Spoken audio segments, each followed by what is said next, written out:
Всем привет!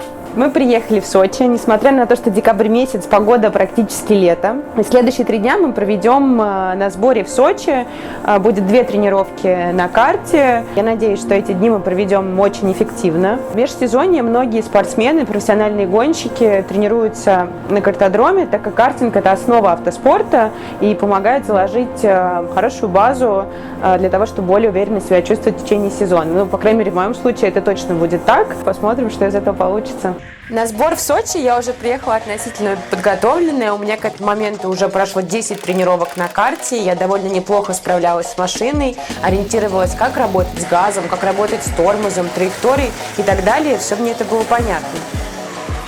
Сегодня мой первый тренировочный день на сборах в Сочи. Мы на картодроме в Пластунке. Погода очень хорошая, сухая. Новый карт, к нему нужно немного привыкнуть, но в целом, я думаю, мы проведем отличную тренировку сегодня. У нас карт за час. Во-первых, большое спасибо всем, кто помогал и воодушевлением отнеслись ко всей затее. Но когда мы туда приехали, нас встретили суровые сочинские мотогоны, и шутки у них были соответствующие.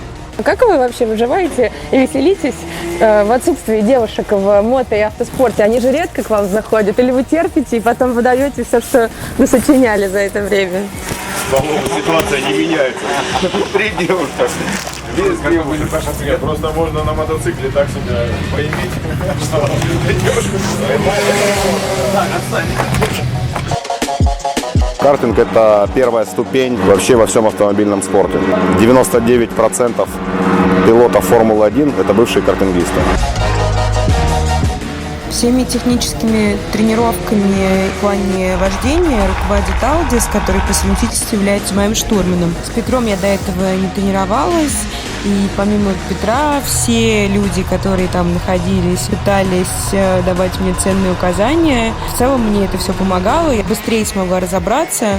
Основные движения, вот смотри, тебе показывают, вот мягенько, плавненько, все делаешь плавно, а самое главное, тормоз четче, отпустила, прокатилась до апекса, и с апекса такая, на распрямление ушла, как мотоцикл. Прижимаешься максимально сюда, а дальше твоя задача прокатиться, вот поехали сразу здесь, вот первый поворот, вот отсюда.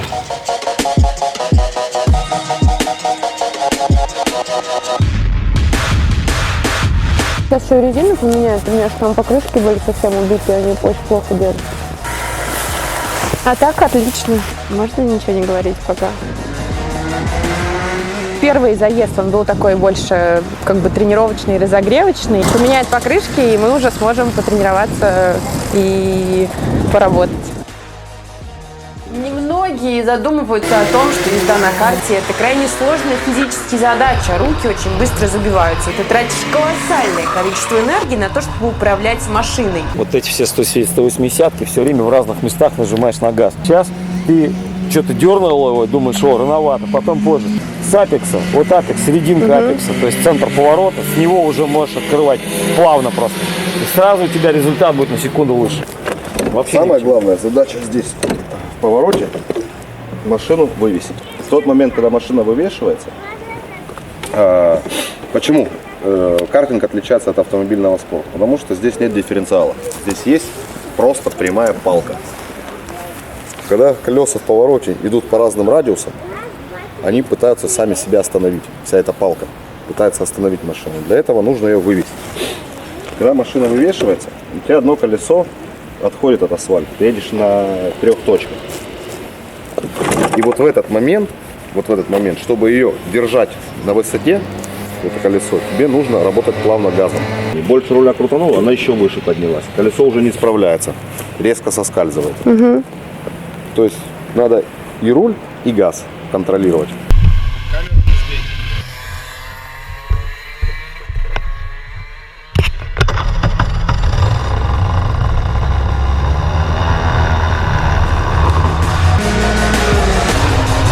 Уже вкатываемся потихоньку, уже так прям весело. Когда не холодно и нет дождя, вообще я всегда довольна. Тепло и сухо, что еще нужно для счастья?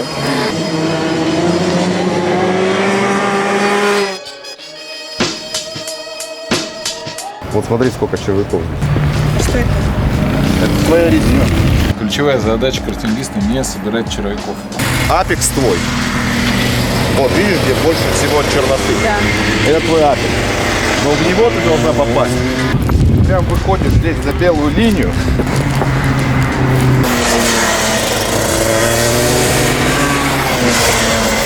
Трещинка и белая линия. Ты можешь прям с белой линии. Колеса сместить за белую линию и попасть.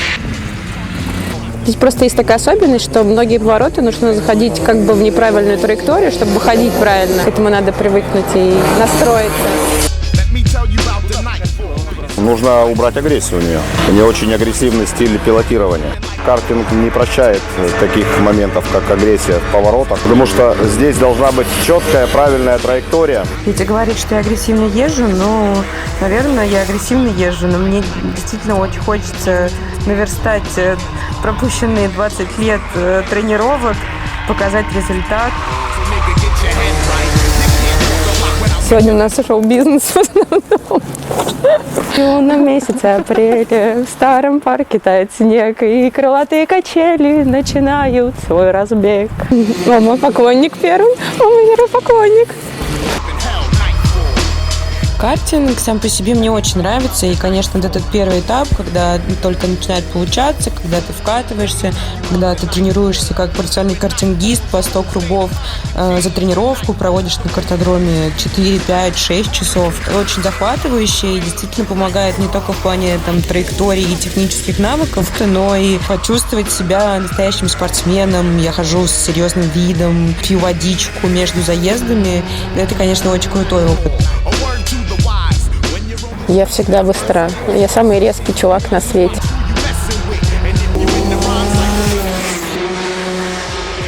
Хороший тренировочный день сегодня провели. Не так много поездили, как обычно я тренируюсь, но для первого дня, я думаю, нормально. Все прошло очень хорошо, удачно. Девушка понимает трек, понимает, как надо ехать. Остались какие-то мелкие нюансы, которые будем исправлять. Да, Петя, спасибо. Провел со мной 6-часовую тренировку и даже не запомнил, как меня зовут. Это же нормально называть людей девушка?